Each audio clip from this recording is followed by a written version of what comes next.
welcome back to the April issue of Chaparral. My name is Aisha Connor Gayden, and I am your co-editor along with Romy McGreepery. And we're so excited to be here with Edgar, to say the first name right too, Edgar Zardaryan, Yeah, who's in non-credit ESL at Garfield campus. Welcome, Edgar. Nice to see thank you. you. Well, thank you, Aisha. I'm so excited to be here and looking forward to our talk. So, just for folks who are reading or listening or watching this, this is going to be kind of a part of our larger discussion of the legacy of non-credit history here at Glendale Community College. And I guess I'll jump right in with Edgar. So, let's talk about non-credit ESL. So, English as second language for folks who don't know. How have you been able to successfully build a sense of community at GCC in non-credit ESL over time? Okay, great. So just really quick, there's been so much discussion on the term even English as second language because many of our students speak English as, it's their third or fourth language that they're speaking maybe. So we're kind of doing them a discredit in like categorizing them as English as second language learners because they have, they come from all kinds of backgrounds and they speak multiple languages. Um, this was actually discussed recently in the Innovation Expo at not the Innovation Expo, I'm sorry, the Linguistics Justice Expo, the Learn Conference hosted by GCC. And so, anyways, so the non-credit program, I think, is an essential aspect of Glendale Community College. And if you look at the numbers, the enrollment for non-credit has been increasing significantly. And I think we serve a very critical demographic of our community.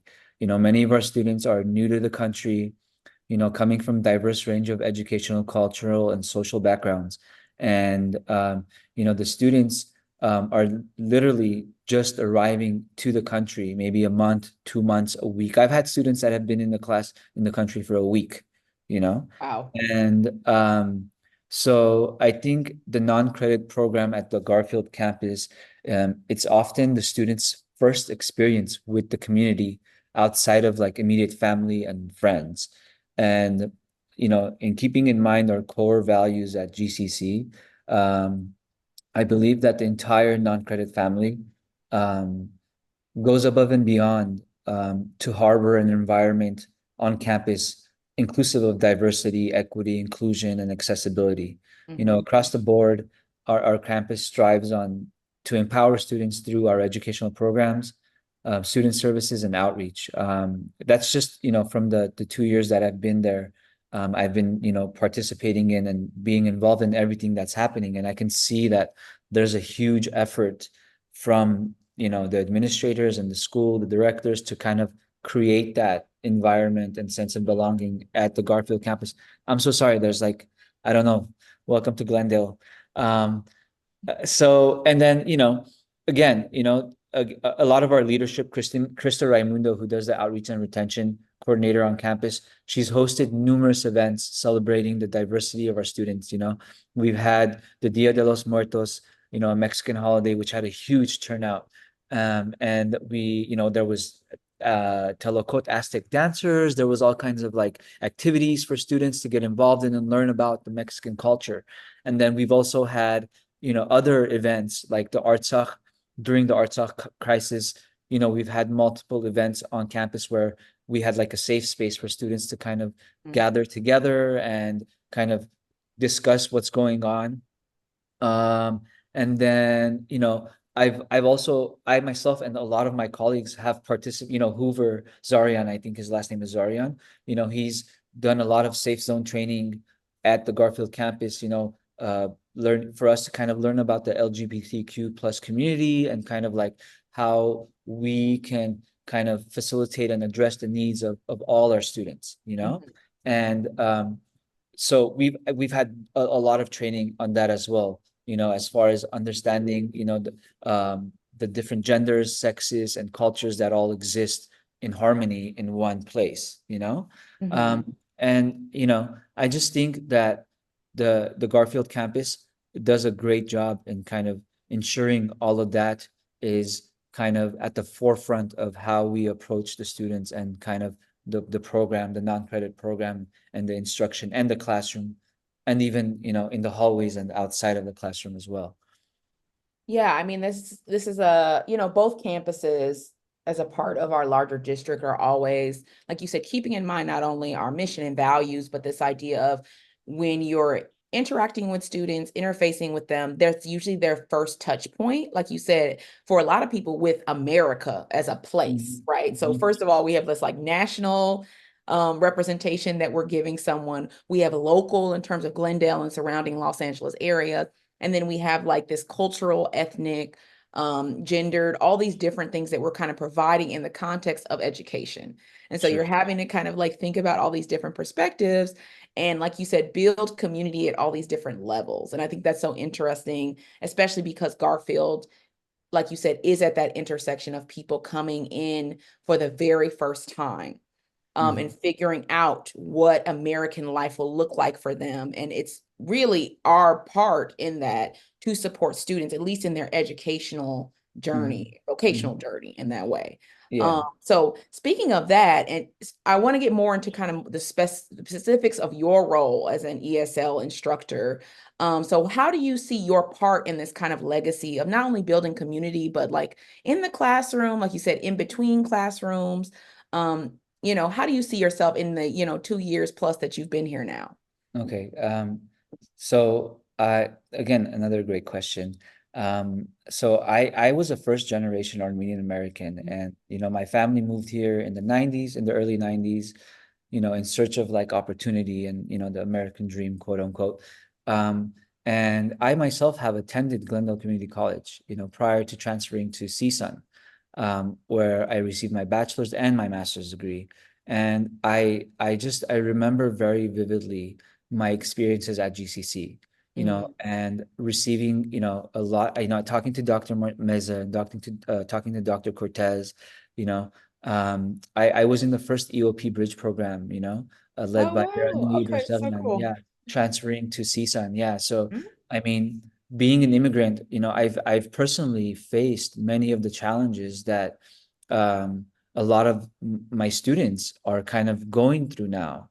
And I feel like my journey kind of exemplifies, that overcoming of these challenges and kind of, facing adversity and kind of coming to this position where I can now kind of give back to that community and that place that kind of started me, and so I feel that um uh you know education for me has always been like the sanctuary place where I felt very comfortable in challenging like the norm, and I believe that it's crucial, like for all students and members of our communities, to recognize the importance of respecting and valuing diverse voices within our institutions, but at the same time, kind of being able to challenge, these ideas and the norm that exists, the social norms that are created, and kind of having this safe place where we can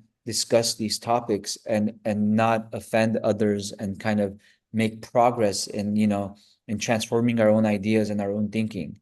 And I think that I would want my legacy to kind of be that where, in kind of thinking of me, kind of thinking of that educational environment as being like this open floor where we can voice our opinions, we can voice our questions. And of course, I think that would only be fair, in understanding and tolerance, and we can continue to tolerate and continue to learn from each other and kind of grow. And I feel only then we'll kind of be enriching our communities and the future generations to come. Mhm. So, and how I am, I think within the classroom is exactly just what I talked about, where I, you know, I try to have literally personal conversations. Well, not personal, but like one-on-one conversations Mhm. with students, with all my students, you know, engaging with them, like, asking them questions, following up, like, keeping in like this, like in touch with them on like a more personal level, besides just like, hey, I'm your instructor, I'm going to give you homework, I'm going to teach you, and that's it. But I try to make it very personable for them to kind of feel that, that they're at home, and then they can learn and grow, so um yeah, so I think that would be essentially like my legacy, in that, the educational environment being this place where we can question our ideas.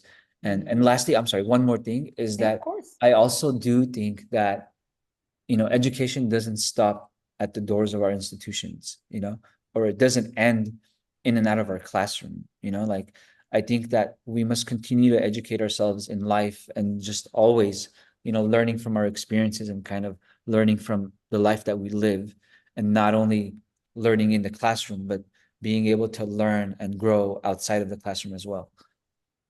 Yeah, I think you've touched on so much here. And I know a lot of our colleagues, especially those of us who are in the classroom or teaching, definitely relate to this idea, especially now where there's all these kind of factions that are coming together and people seem to feel the most isolated they ever have, probably since even the pandemic where we were physically apart. Mhm. Now we seem like some of our ideas might separate us, right? And Mhm. so it's always this kind of great reminder that the classroom can be a place of discourse, like Mhm. respectfully, but like you said, where we can also challenge the norms of what we've established and what is expected of us, and create something wholly new that all of us can be a part of. And I think that's Mhm. a big thing.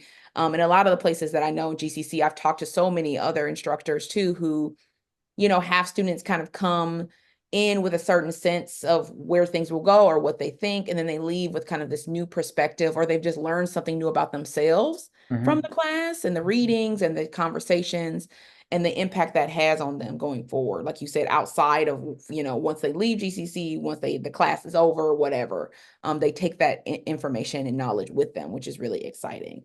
Mhm. So now that we've kind of talked about where non-credit was and even maybe some of the development of even the terms we use to describe it, as those are kind of like developing and then your part in it.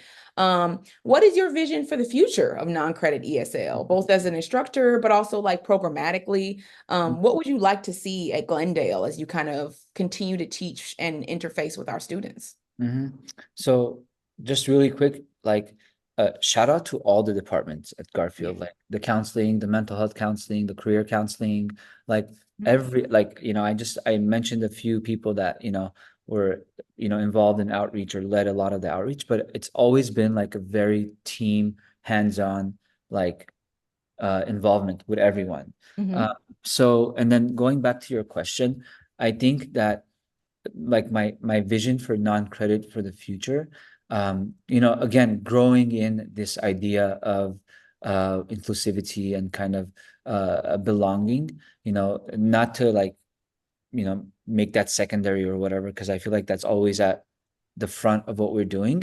But I think that in the future of non-credit, I would like to see for us to better understand the needs of our students, and kind Mhm. of really develop the programs and the classes, you know, maybe cater the classes more towards the students, and have like a more organic kind of progression in the different levels of the English classroom. And Mhm. then even more so, the matriculation and kind of moving to credit, and kind of, you know, offering students, a roadmap into, what possibilities they have. And not only, I think, not only in English, but I think that maybe in the future it is possible that non-credit would kind of go beyond English, and we do have business classes, we do have vocational classes, we have all Mhm. these other kind of classes,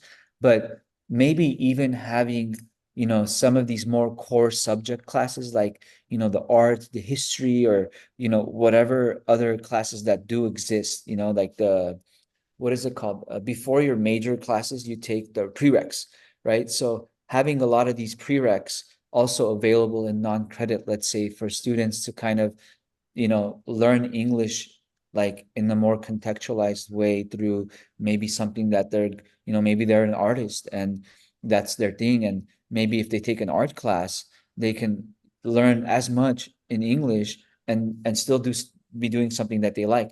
So I think there are so many different possibilities. It's just a matter of really, collaborating together and trying to understand what is most feasible and like, doable, and really creating a program that kind of engulfs the students and their needs and what they are actually kind of requiring in their lives, Mhm. Um, so that's what I kind of see for the future of non-credit, as far as it being a more kind of like overreaching program where we're really catering to overreaching in a good sense, where we're really catering to, you know, our student demographic. Yeah, and I've heard something similar from other folks that I've talked to in non-credit about this idea of, and I think Maria Check even said so much as bridging, right? Like this bringing together, because we are one campus, like bringing together these different pieces to where our students can't even tell the difference. Besides the physical location, we're able to kind of bridge between the two campuses easily. And like you said, the roadmap for students to see exactly where they're headed once they come into non-credit, depending on what they're into and what their needs are. I think that is not only a great vision for the future for us, but also very doable, given, like you said, the amazing staff and colleagues that we have here who care deeply about our students and can create these paths forward through curriculum and other avenues. So it's very exciting to think that those things are actually not that far on the horizon for us. Yeah, So yes. definitely. Well, thank you, Edgar. This has been so helpful. I know I've learned a lot just being at Glendale about non-credit, but also just hearing what you all do in the classroom, the very interesting assignments you have, the conversations you have with our students, even coming into the classroom for some of the non-credit classes has been really fun. Everyone's always really excited to learn and just Hmm. really happy to be there. And I think that's the community that you have fostered Hmm. at Garfield campus, but also just in non-credit in general. So Hmm. thank you so much for sharing with Chaparral. For those of you watching or listening, thank you for tuning in as always to this April issue. I hope you'll check out some of our other columns as well. And we always welcome and invite you to write up or talk to us about issues in your areas. So please hit us up at chaparral@glendale.edu. Thanks for watching. Bye-bye.